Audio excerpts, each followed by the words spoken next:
안녕하세요. 저는 모 대기업에 종사하고 있는 30대 후반 남성입니다.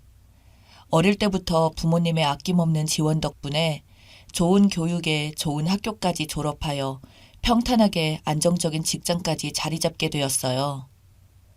그런데 여자 때문에 제 인생이 이렇게 될 줄은 몰랐네요. 아내와 만나게 된 계기는 제가 다니고 있는 회사 근처에 있는 커피숍에서 시작되었습니다. 점심시간마다 그 커피숍에서 커피를 사서 잠깐의 휴식 시간을 가졌어요. 같이 다니는 동료가 일하고 있는 카페 직원이 너무 예쁘고 순하게 생겼다고 그 카페 직원을 보러 가자고 자꾸 재촉하고 그랬어요. 동료 때문에 그 카페에 자주 간 것도 있고 계속 그 카페 직원 이야기를 하니 저도 한두 번 눈길이 가더라고요. 저희가 모여서 힐끔힐끔 쳐다보며 그 카페 직원 이야기를 하니 그 카페 직원도 어렴풋이 눈치를 챘겠죠. 그렇게 동료들과 점심시간마다 그 카페 직원 이야기를 하니 없던 호감도 생기더라고요. 제 동료들은 그냥 눈요깃거리로 좋아하는 것 같았는데 시간이 흐르고 그 카페 직원을 자주 볼수록 머릿속에서 아른거리고 점심시간마다 기다려지더라고요. 그러다가 하루는 저녁에 퇴근하고 그 카페에서 간단한 샌드위치를 포장해 가려고 하는데 그 카페 직원이 웬일로 사장과 함께 있지 않고 혼자 있더라고요. 아마도 저녁 시간에는 한가하니 혼자서 일하나 보더군요. 늘 저는 점심에 가니까요. 아무튼 주문을 하고 샌드위치 포장을 기다리는데 카페에는 아무도 없었고 저는 홀린 듯이 그 카페 직원에게 번호를 물어봤습니다. 처음에는 카페 직원이 당황하면서 안 된다고 하다가 제가 부담 주지 않을 테니 명함 받으라고 하니까 알겠다고 하고 한 일주일이 지나자 문자가 와서 그렇게 썸을 타고 연애를 시작했어요. 근데 그것이 제 인생 최악의 실수였습니다. 우연의 일치인지 아내와 저희 집에 걸어서 20분, 차로는 거의 5분, 8분 거리였습니다. 퇴근하고 카페에서 기다렸다가 아내를 집까지 차로 데려다주고 그렇게 서로에게 맞춰주며 알콩달콩한 연애를 했어요. 저는 아무래도 모아놓은 돈과 부모님이 지원해주신 덕분에 동네 아파트에서 전세로 살고 있었고요. 아내는 동네 신학대학교 뒤에 있는 대학생들이 이용하는 자취방에서 자취를 하고 있었어요. 마음이 쓰이고 아무래도 경제력이 저보다 부족한 아내를 위해 반찬도 사주고 생필품도 사다주고 장도 봐주고 했는데 어느 날 장을 보고 집에 가는 길에 아내가 할 말이 있다면서 아내가 아이를 가졌다고 하는 겁니다.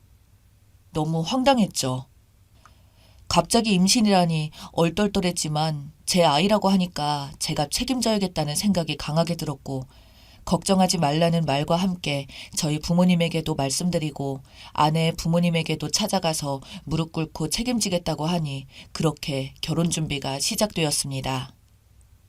사실 그 과정에서 저희 부모님은 굉장히 아내를 못마땅해 했고요. 열심히 키운 아들이 갑자기 웬 카페 아르바이트생에게 장가를 간다고 하면 당연히 황당해 하실 것은 당연했죠.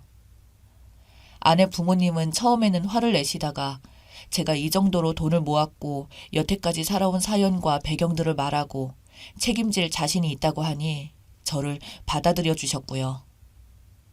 아내의 배가 더 불러오기 전에 결혼을 해야겠다는 생각에 신혼집은 아내가 저희 집으로 들어오는 것으로 하고 결혼식도 가장 빠른 날짜로 해서 제가 나온 학교 동문회가 하는 결혼식장에서 진행하는 것으로 했습니다.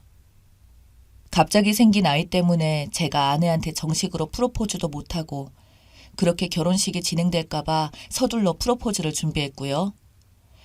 인터넷으로 펄이 박힌 예쁜 풍선들과 하트 모양을 만들 향초 수십 개와 바닥에 뿌릴 장미꽃 잎들 그리고 창문에 걸 현수막을 준비하고 예쁘게 적어내린 손편지와 반지를 준비하였습니다. 주말에 아내가 배드민턴을 치러 간 사이 아내 집에 들어가서 준비를 하고 아내가 올 때까지 집에 숨어 있다가 깜짝 이벤트로 놀래켜 주려고 했습니다. 저는 아내에게 일요일에 대학교 동창들을 만난다고 거짓말을 하고 저녁에 만나서 데이트하자고 말했습니다. 마침 아내도 그날 동호회 사람들이랑 만나 사람들과 저녁 늦게까지 새 식구 축하 모임이 있다고 하기에 잘 됐다고 생각했죠. 제가 파티를 준비할 시간을 벌은 거니까요. 그렇게 일요일이 되고 아내 모임이 끝날 시간쯤에 짐을 바리바리 싸고 아내 집으로 향했습니다. 30개짜리 풍선을 불 수 있는 헬륨통까지 들다 보니 등이며 팔이며 너무 아프더라고요. 엘리베이터도 없어서 더 힘들었어요. 그렇게 힘들게 아내 집에 도착한 후 비밀번호를 누르고 들어갔습니다. 들어가자마자 저는 충격에 손에 든 짐을 전부 던져버렸습니다. 일단 신발장에 어떤 남자의 구두가 있었고요. 그리고 남녀의 대화 소리가 들렸는데 뱃속에 있는 우리 아기 잘 크고 있지? 이런 대화를 듣고 말았습니다. 임신해서 저와 결혼하겠다고 한 아내 뱃속에 있는 아이는 제 아이가 아니었던 거죠. 제가 짐을 바닥에 크게 내려놓자 아내가 깜짝 놀라서 오빠야? 뭐야? 하는 소리로 달려왔습니다.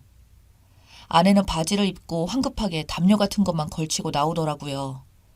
거실을 보니까 과자 더미에 소주에 맥주에 치킨 먹다 남은 거에 아주 꼴이 가관이더라고요. 너 모임 가서 늦게 온다고 하지 않았어? 근데 이거 누구랑 먹은 거고 이 신발은 뭔데? 라고 소리쳤죠. 아내는 나가서 이야기하자고 했지만 저는 듣지도 않고 곧바로 아내의 방으로 갔습니다. 들어가지 마. 제발 들어가지 마. 라며 아내가 귀를 쓰고 막더라고요. 그 사이 그 아내는 문을 잠근 건지 안 열리더라고요. 화가 나서 헬륨가스통을 들고 와 그 문고리를 쳐내렸습니다. 발로 차고 몸으로 밀었더니 문이 열리더라고요. 낯선 남자가 방에서 나왔습니다. 어이가 없어서 얼굴을 보니 일요일마다 아내가 다니던 그 배드민턴 동호회를 다니던 30대 남자였고 아내가 있는 동호회 모임장이라고 해서 제가 몇 번 본 얼굴이었고요. 당신 지금 뭐 하는 짓이야? 라고 고래고래 소리 지르고 그 남자는 오해라고 아내가 본인 집에 놀러 오라고 해서 그냥 같이 집에서 이야기하고 집 구경하는 그런 마음으로 온 거지 수상한 짓은 하지도 않았다며 발뺌을 하더라고요. 그래서 제가 말했습니다. 그럼 저 책상 위에 있는 저건 뭔데? 장난해? 저거 보고도 안 했다고? 지금 당신 벨트가 풀어져 있는데? 우리 집에 와서 뭐 하는 짓이야? 라고 말하니 그놈의 횡설수설 어쩌고 저쩌고 하는데 참을 수가 없어서 그냥 그놈을 갈겨버렸습니다. 뚫린 입이라고 말로만 하니 제가 만만해 보였겠죠. 그걸 시작으로 아내는 저를 말리고 울고불고 그놈은 자존심은 있는지 저를 때리려고 발악을 하는데 참 어이가 없어서 쌍방으로 나가자 하고 몇 대 맞아줬습니다. 덩치도 작은 놈이 꼴에 자존심에 버티더라고요. 한참을 그렇게 난리치다가 그냥 꺼지라고 내 눈앞에서 꺼지라고 네가 다니는 동호회에도 이 사실을 말할 테니 꺼지라고 하고 밀쳐 내보냈습니다. 옆에서 울고불고 발악하던 아내한테 제가 준비해온 현수막과 양초들을 싹 다 집어서 던져버렸습니다. 너 지금 임신한 아이도 내 아이 아니지? 어쩐지 이상하다 했어. 너 나한테 붙어서 인생 좀 펴보려고 했니? 상대 잘못 골랐어. 한참 잘못 골랐어.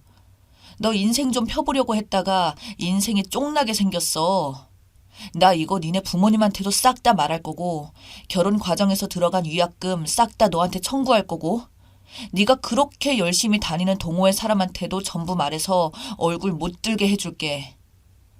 넌 왜 인생을 그따위로 사니? 남의 애를 내 애라고 속이고 그렇게까지 나랑 결혼하고 싶냐? 네가 그러고도 사람이냐? 짐승이냐? 짐승도 돈에 환장한 짐승이지. 하긴 너 같은 애는 그렇게라도 해서 인생 역전하고 싶었겠지. 어쩌냐 근데 네 실체를 들통나버려서. 진짜 너는 구제불능인 거야. 라는 식으로 말하고 마지막으로 제가 가져온 물건들을 화에 못 이겨 발로 차고 나왔습니다.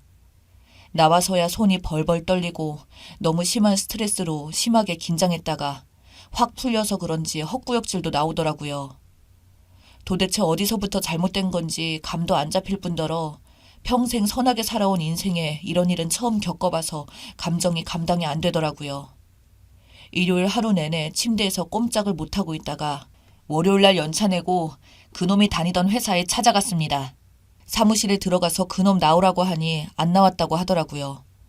그래서 거기 있는 사람들 모든 분들에게 저는 속사정을 싹 다 말했습니다.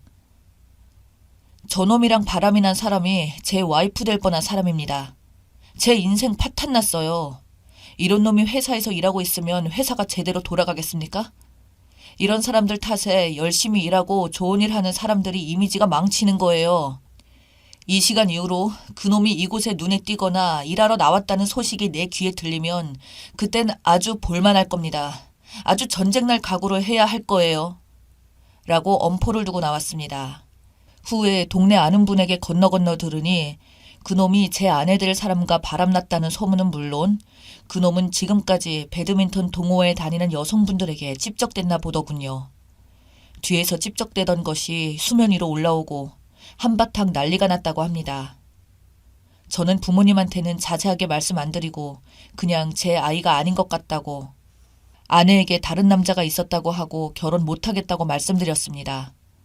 장모님 장인어른이 될 뻔한 사람들에게도 연락해서 당신 딸이 다른 남자랑 놀더니 애도 내 애가 아닌데 사기 결혼 될 뻔했다.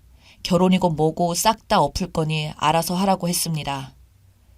그렇게 대충 상황을 정리하고 다음 주까지 예식장 취소하고 위약금 나온 것들 전부 아내 앞으로 청구할 예정입니다. 이렇게 해서 분이 안 풀려서 이번 달 내로 연차 길게 내서 해외 쪽 가서 머리를 식히고 오려고요. 앞으로 아내 결혼 못하게 아주 끈질기게 아내 두 얼굴을 계속해서 주변 사람들에게 폭로할 예정이고요. 그 전에 저도 머리 좀 식히고 다시 멘탈 회복에 힘내야겠죠. 지금 생각해보니 처음부터 아내가 저와 결혼해서 알바를 관두고 제 돈으로 먹고 살려고 하는 목적으로 저를 만났나 싶네요. 참 씁쓸합니다. 제 인생에 이런 일이 생길 거라고는 꿈에도, 정말 꿈에도 생각 못했어요. 여러분들도 조심하시길 바랄게요.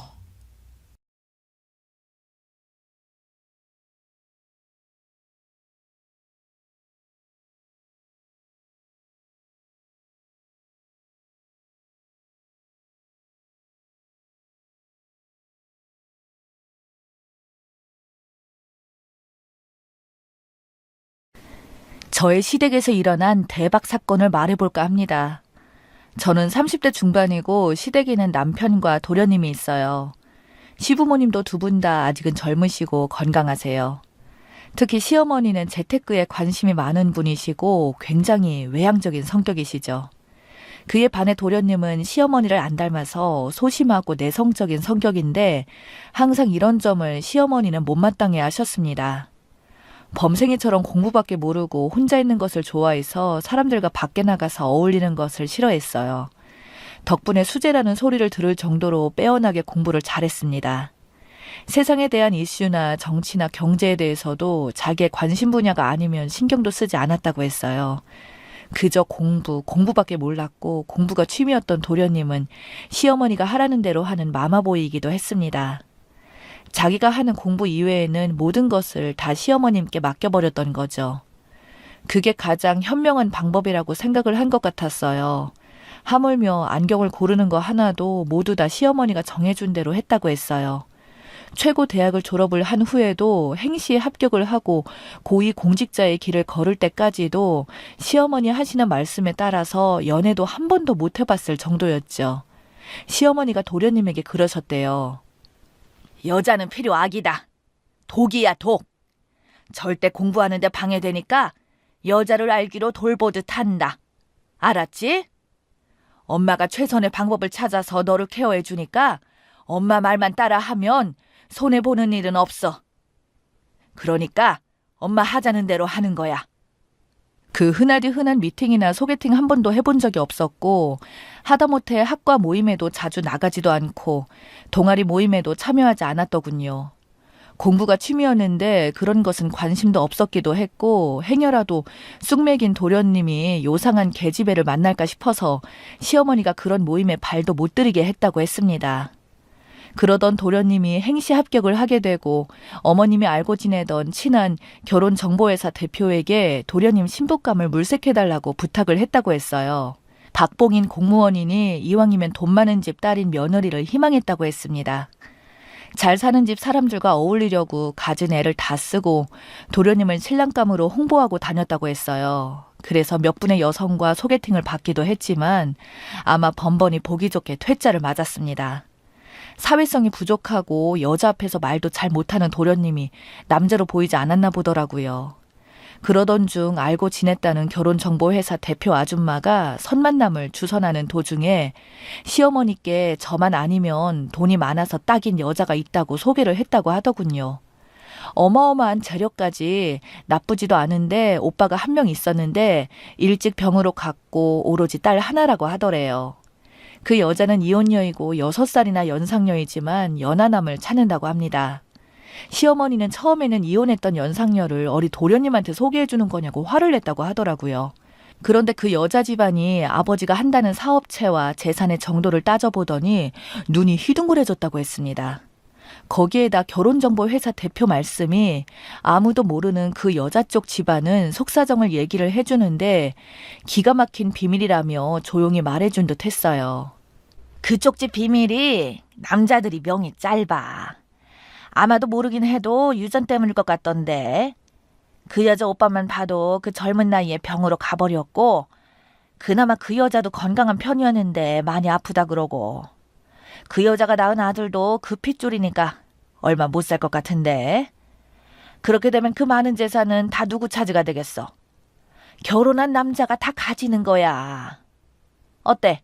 선 좀 보게 해줄까? 그 여자 전 남편도 어찌나 밖으로만 돌던지 술 좋아하고 잘 노는 남자는 딱 질색이래. 그 여자 아버지가 갖고 있는 재산 많은 것도 충분한 총각인 도련님의 신부감으로 부족하지 않다고 생각하는 시어머니는 도련님과 그 여자와의 만남을 성사를 시켰습니다. 우리나라 최고 대학을 졸업하고 그 젊은 나이에 고위 공직자의 길을 가는 도련님의 이력에 끌렸음이 틀림없었습니다.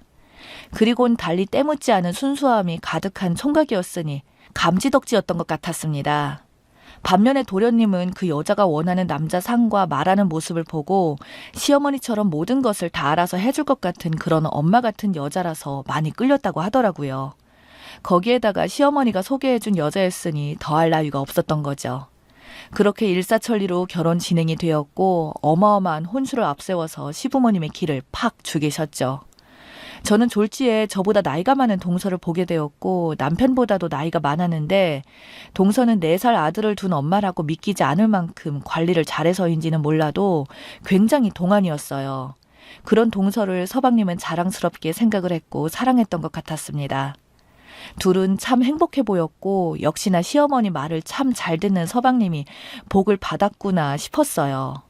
동서는 서방님을 시어머니를 대신해서 1부터 10까지 다 챙겨줬어요. 서방님은 당연하게 받아들였고 무슨 일이든지 동서 말대로 그대로 따라했습니다. 돈의 힘은 참으로 위대하더라고요.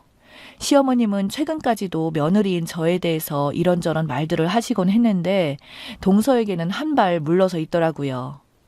동서가 데리고 온 4살 아들도 서방님이 아들처럼 생각했습니다. 동서가 아들을 키우는 것에 대해서 모든 것을 전적으로 담당했기 때문에 서방님이 신경을 쓸 일이 없었기도 했어요. 실제로 서류상 문제라던가 결혼식 절차하며 모든 것을 다 동서가 알아서 하도록 했기 때문에 서방님은 몸만 딸랑 가지고 장가를 간 셈이었죠. 그동안 시어머니는 개념 있는 시모 행사를 했었고 동서에게 잘했습니다. 저와는 많이 차별하셨어요. 그런데 2년이 지난 후 갑작스럽게 동서의 친정 아버지도 쓰러졌다는 소식이 전해져 왔는데 그 소식을 남편에게 전해들은 시어머니, 목소리가 하이톤으로 높아지시면서 엄청 좋아서 어쩔 줄 몰라 하는 모습이셨어요. 동서 친정아버지가 쓰러져서 응급실에 실려갈 정도로 위급한 상황인데 손뼉을 치면서 드디어 올 것이 왔구나 하고 좋아라 하다니 정말 어이가 없었습니다. 설마 우리 친정아빠는 가난하니까 아프다고 해도 저렇게 좋아하진 않겠지라고 생각이 들기까지 하더라고요. 남편이 욕실에서 면도를 하는 도중에 시어머니의 전화를 받은 터라서 스피커폰으로 해놓고 시어머니 말을 듣고 있어서 저도 옆에서 들었어요. 세상에 윤식이가 복이 있나 보다. 어제 새벽녘에 윤식이 장인이 새벽녘에 실려갔다 하지 않니? 그래서 내가 지금 병원에 가자마자 전화한 거다. 너도 병원에 들러라. 알았지? 제가 듣기에도 어이가 없더라고요. 동서 앞에서는 속도 다 내줄 것처럼 그렇게 자상한 시어머니처럼 하시더니 저렇게 검은 속내를 가지고 계셨다니 참 사람이 돈에 환장하면 저렇게 무섭구나 싶었습니다. 아마도 동서 친정아버지가 빨리 죽기를 기도했을 시어머니가 분명했습니다. 상속을 기도했을 테니까요. 그런 시어머니가 동서 친정아버지가 입원해 있는 병원에서는 동서의 두 손을 부여잡고 눈물을 흘리면서 위로를 한 것을 보고 경악을 했어요. 그리고 병원을 나와서는 서방님께서 전화를 해서 장인어른을 지극정성으로 병 간호를 옆에서 맡아서 하라고 했습니다. 사위가 장인어른 병 간호를 지극정성하는 것이 이상한 것도 아니었지만 그들의 말에 기가 막혔었죠. 윤씨가 이제 얼마 안 남았다. 내가 병원 나오는 길에 의사를 만났는데 얼마 못 살겠다고 하더라. 그 많은 재산 어디로 가겠니? 다 너한테 갈 것 아니냐? 라고 하시면서 기쁨을 감추지 못하시는데 이래도 되는 건가 싶었죠. 아들 앞에서는 속마음을 있는 대로 다 드러내는 시어머니가 얼마나 기분이 좋았는지 며느리인 제가 옆에 있는지도 신경도 쓰지 않고 어떻게 알아봤는지 동서 친정 재산에 관해서 적어놓은 종이를 꺼내며 이 건물은 얼마짜리고 이 땅은 평당가 얼마이고 누가 보면 로또 대박난 줄 알겠더라고요. 시어머니가 또 그러더라고요. 너 올해 대박이라고 하지 않았니? 그런데 올해 그 사돈이 죽으면 대박 아니냐? 아들 장가 한번 잘 보낸 걸로 이렇게 훌륭한 재테크를 한 것이니 그 재산 모두 다 받으면 그게 모두 다 우리 윤식이 거 아니니? 대박이다. 그때 남편과 아버님은 그래도 그렇게 적나라하게 말하는 게 아니라며 입조심 좀 하라고 했는데도 시어머니가 그러시더라고요. 아이고 뭐 어때요? 우리 식구들끼리 있는데. 일이 잘 풀려서 나도 한껏 기분 좀 내고 싶은데 어디 가서 내가 이렇게 마음껏 말해보겠어요? 그런데 6개월 정도 시간이 지나서 동서 친정아버지는 돌아가셨어요. 그런 후에 시어머니는 서방님에게 물어봤죠. 재산 상속은 잘 마무리가 되었니? 사돈 어른 재산 모두 다 네 처한테 물려주고 갔을 거잖아. 전 잘 몰라요. 진희 씨가 알아서 했겠죠. 목숨을 갖다 판 듯이 가슴을 주먹으로 치면서 다시 서방님이 울었다고 했습니다. 재산이 어떻게 상속되었는지는 너도 그 속사정을 알고 있어야 되잖니. 뭐 어차피 진희 씨가 물려받을 건데 제가 알아서 뭐 해요. 변호사가 와서 무슨 서류에 사인을 하라고 해서 사인만 해줬어요. 그래서 시어머니가 화들짝 놀라면서 그러셨다네요. 사인하라고 무조건 사인을 하면 어떡해. 자기 마누라가 하는 일인데 뭐 어떠냐고 걱정 말라고 해서 답답한 마음에 그만 동서에게 직접 물어봤던 모양이었어요. 얘야, 네 아버지한테 재산을 다 상속받았니? 그래도 네가 자식이라곤 딸 딱 하나인데 어떻게 됐니? 그랬더니 뜻밖에도 동서의 말에 놀라셨대요. 아, 어머니 그거요? 그게 궁금해서 오신 거예요? 저 유산 포기각서 썼어요. 돌아가신 아버지가 남긴 재산이 꽤 되었는데요. 저 지금도 충분히 먹고 살 만큼의 돈도 있으니까 그냥 포기했어요. 윤식이도 그렇고요. 돈에 미쳐서 살기 싫었거든요. 그 말에 놀라 자빠지면서 시어머니가 말을 더듬거리면서 다시 물으셨어요. 다시 말해봐라. 뭐라고 했냐? 유산 포기각서를 썼다고? 미쳤니? 그게 얼마나 되는 돈인데 네가 정신이 나간 거 아니냐? 그렇게도 고상하게 굴던 시어머니가 갑자기 싹 돌변했다고 합니다. 그럼 그렇게 많던 네 아버지 재산이 다 어디로 간단 말이냐? 어머니, 제가 물려받을 재산이었는데 왜 어머니가 놀라시고 그러세요? 저희 친정엄마하고 아들한테 다 갔죠. 저희들은 포기해도 아까울 거 없어요. 뭐야? 그걸 말이라고 하고 자빠졌니? 너 지금 그게 말이 되는 거냐? 네가 정신이 있는 거니 없는 거니? 그게 얼마나 큰 돈인데 그걸 포기를 했다는 거니? 너 네 남편이 우습냐? 네가 네 남편을 조금이라도 생각을 했다면 그렇게 쉽게 유산 포기할 수 있었겠니? 라고 하시면서 분통을 터뜨리셨더군요. 그 말을 듣고 동서가 시어머니에게 그랬다네요. 어머니, 제가 돌아가신 아버지가 저에게 물려주신 재산을 포기했다고 한 건데 왜 그렇게 말하세요? 애딸린 이혼 여인 며느리한테 어머니가 그렇게도 결혼하고 안 달라시면서 잘해주더니 유산 또 포기했다고 하니까 이렇게 돌변하신 거예요? 얘 닥치지 못해? 총각이 내 아들이 이혼 여에게 장가를 갔으면 그만한 걸 알았잖니? 그러면 반품해 드릴 테니까 아드님 데려가실 건가요? 저는 제가 받을 유산을 포기해도 내 아들한테 그 재산이 다 상속되는 거니까 아까울 것이 없는데요. 어머니는 굉장히 안타까워하시는 것 같은데 제가 재산 산속을 받으면 어떻게라도 빼앗을 것처럼 그러시네요. 만일 제가 불의의 사고를 당해서 죽더라도 어머니 아들한테 동전 하나 안 줄 거예요. 그렇게도 동서에게 다정했던 시어머니가 약이 올랐는지 노발대발하며 본성을 드러내더라고요. 애딸린 이혼녀 주제에 감히 총각인 내 아들 데리고 살면서 염치도 없구나. 그러시면 아들 데리고 가세요. 이제 총각 아닌 아들로 장사해 먹기도 힘들게 됐네요. 그러는 동서는 서방님을 집에서 쫓아냈습니다.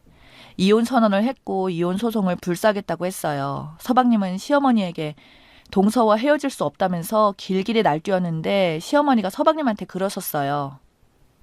넌 애딸린 여자가 뭐가 좋으냐? 절대로 돈독이 올라서 너한테 재산을 눈꽃만큼도 주지 않으려고 별수를 다 썼을 거다. 자기 아들한테 유산을 몽땅 넘겨준 거 봐라. 그리고 뒤도 안 돌아보지 않냐. 그런 독종이 어딨니? 너는 그 여자하고 이혼하고 다른 여자랑 결혼하면 된다. 하루아침에 시댁으로 쫓겨나온 서방님은 단호한 동서의 이혼 요구에 결국 응할 수밖에 없었어요. 시어머니는 사돈이 죽게 되면 당연히 전 재산을 딸에게 해줄 거라고 철석같이 믿고 있어서 그게 서방님의 재산이라고 믿었었는데 너무 실망이 커서 더 볼 것도 없다고 생각한 나머지 동서와 이혼을 하지 않겠다고 버티는 서방님을 설득시켰습니다. 법원에서 이혼에 최종 합의를 하고 나오는데 시어머니가 서방님을 기다리고 있었어요. 역시나 서방님은 마마보이가 아니랄까봐 이혼하는 마당에도 시어머니를 달고 나왔더라고 합니다. 그래서 마지막으로 한마디를 해줬대요. 사실 유산 포기 각서를 썼다는 거 뻥이에요. 어머니 한번 떠보려고 사기를 쳤는데 그대로 믿으시는데 그 덕에 본심을 알았네요.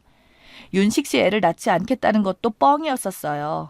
윤식 씨는 사랑했지만 어머니가 제 재산을 노리고 날 어떻게 할까 봐서 무서워서요. 그래서요 이혼한 거니까 윤식 씨 어머니를 탓하세요. 시어머니는 아들을 앞세워서 부잣집 사위로 재산을 넘보려다가 서방님은 하루아침에 쪽박찬 신세가 되었습니다. 그냥 가만히만 있었어도 부자 며느리 덕에 떵떵거리고 살았을 텐데 말입니다.